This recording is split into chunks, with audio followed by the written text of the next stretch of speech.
My name is Hillary. I'm one of the nurse navigators with the colon cancer screening program at UofL Health. The reason we have this video is to walk you through the prep that you're going to be going through the day before your colonoscopy. There are a lot of questions about it, so I'm going to hopefully ease your mind by giving you some ideas and pointers of what's exactly going to happen. Let me start with the day of the test. Whichever facility you're at, you'll be there for about 3.5 hours.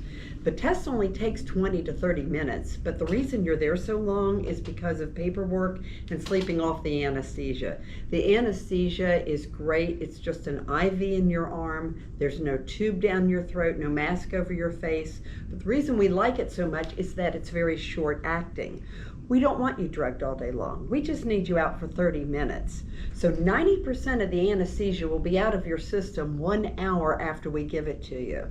You still can't drive for the rest of the day, but you're going to go home feeling pretty wide awake.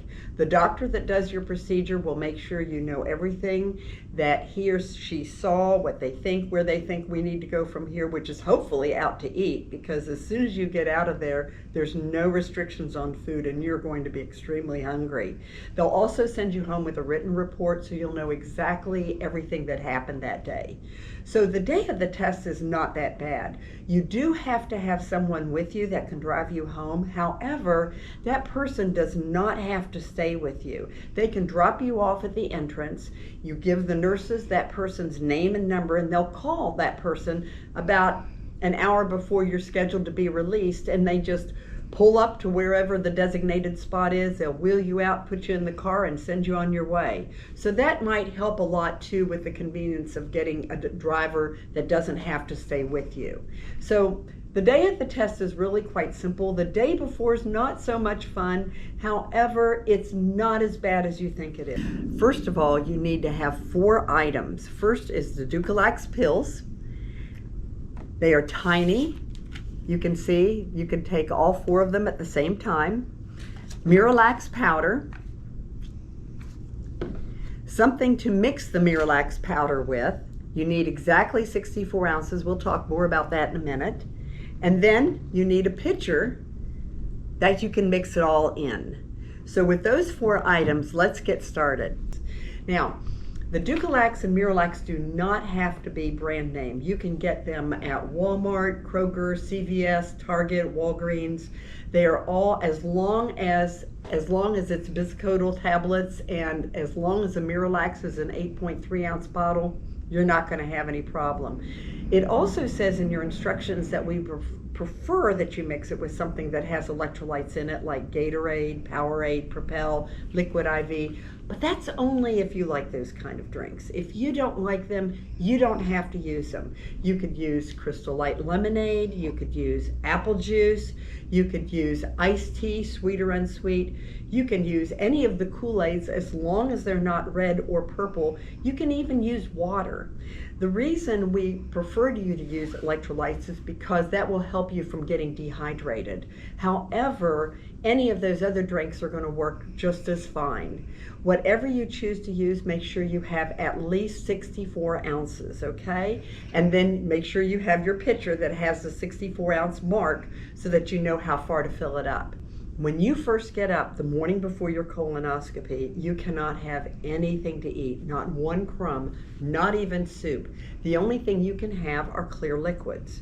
When I say clear liquids, what I mean is if you can see through it, you can have it. 7-Up, apple juice, Jello, Gatorade, ginger ale, iced tea, beef or chicken broth. These are all clear liquids that you can see through. However, there are a couple of exceptions that made me very happy. Black coffee is considered a clear liquid. If you like coffee, if you can drink it without any milk or creamer in it, you can have all the black coffee you want. Same with black tea. You can have all the hot black tea that you want. Iced tea as well. And then all the soft drinks that you can't see through, Coke, Pepsi, root beer, Dr. Pepper, those are all considered clear liquids.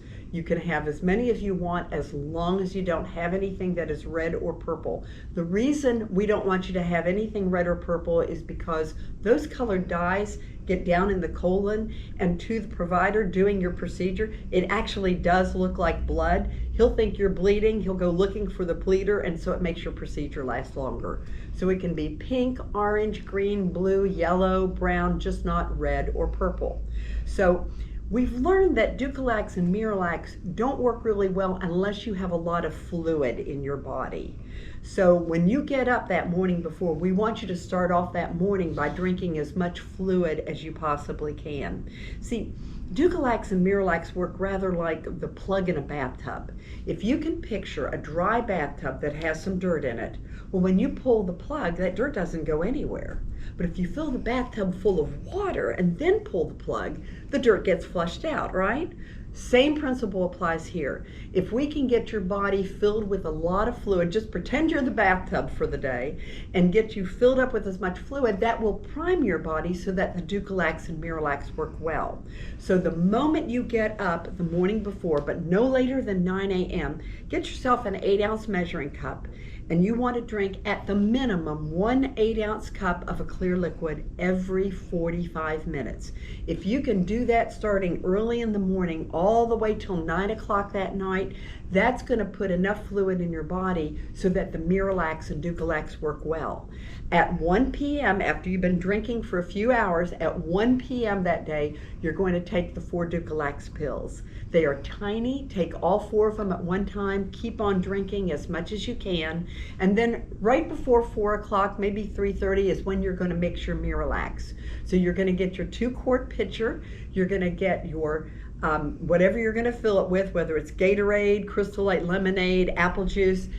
Fill it up to the 2-quart line with the fluid. Put in the entire 8.3-ounce bottle of MiraLAX powder. Stir it up really well and leave it on the kitchen counter. Don't refrigerate it. Here's the reason why. It tastes way better ice cold. I know that. But what they don't explain lots of times is that whenever you drink anything ice cold, your stomach slams shut and doesn't let it pass on through till it warms up to body temperature. It's a protective mechanism that your stomach does, and that's okay if you're drinking 1 glass. But if you're pouring ice cold on top of ice cold, your stomach's going to hold it and you start getting that nauseated, bloated, that feeling, and it can make you sick. If you can drink it at room temperature, even though it doesn't taste as good, it goes straight through your system. Now, the reason we have you mix it with exactly 64 ounces is because 64 ounces is the same as 8 8-ounce cups. You're going to drink 4 of those 8-ounce cups beginning at 4 p.m. the day before your scope. You're going to drink the other 4 cups at 9 p.m. the day before your scope. When you drink those 4 cups beginning at 4 p.m., you want to drink each cup 15 minutes apart from each other. The reason is because you don't want MiraLAX sitting in your stomach for very long. It can really cause some stomach cramps. But if you drink each cup at room temperature 15 minutes apart, then that'll give each cup time to warm up to body temperature, pass through your stomach before you put the next one in. The last colonoscopy I had, I followed those instructions to the letter. Never had one twinge of nausea. After you finish those first 4 cups, you're halfway done. Yay! Go back to drinking a cup of something every 45 minutes, just like you did that morning. In other words, you're filling up the bathtub again. And then at 9 o'clock that night, you're going to drink the other 4 cups, just like you did at 4 o'clock. 9 o'clock, 9:15, 9:30, 9:45, and then you're done. That's it, no more. You can drink up till midnight if you want to, but you don't want to drink anything else after midnight because of the anesthesia. And that's it. If you have any questions about medicines, the nurses that you'll be talking to will go over that with you. Thank you so much for listening to this. I hope it clarifies some things.